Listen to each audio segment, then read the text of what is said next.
میں ہوں سہیل رانا۔ تقریباً 22 روز قبل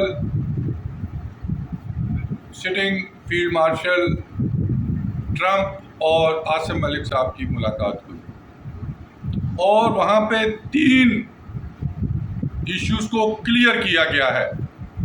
نمبر 1، انڈیا اگر پھر کسی ایڈوینچر کی کوشش کرے گا تو میزائل دلی اور بمبے تک جائیں گے، number 1۔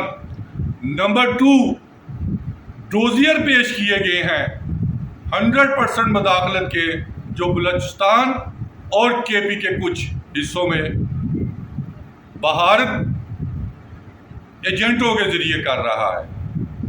3rd and last,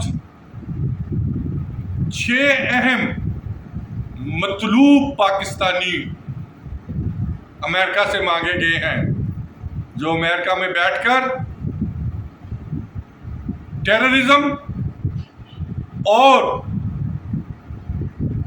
Pakistan مخالف ایک بیانیہ بناتے ہیں۔ وہ کون سے ہیں؟ ان کے ناموں کو سیدھا راز میں رکھا گیا ہے۔ کل جو فیلڈ مارشل نے ایک سروسز چیف کی، جس میں امریکن جرنیل بھی شامل تھے، ایک کانفرنس کرائی ہے۔ یہ پاکستانی ہسٹری میں اس سے پہلے کبھی ایسا نہیں ہوا، نہ ایوب خان کے دور میں، نہ مشرف کے دور میں، نہ ضیاء الحق کے دور میں، نہ کسی سول گورنمنٹ میں، اور یہ پہلا موقع ہے کہ سول گورنمنٹ کے دور میں فیلڈ مارشل کے اس انیشیٹیوز کو بہت سراہا گیا ہے۔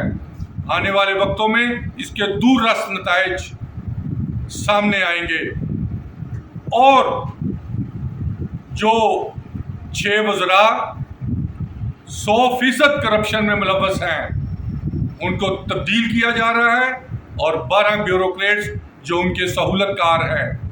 انہی الفاظ کے ساتھ آپ بات بان یوٹیوب، ڈیلی پوسٹ انٹرنیشنل، بات بان میگزین کو آن لائن بھی فالو کرتے رہیں، اور بات بان یوٹیوب کو سبسکرائب کریں۔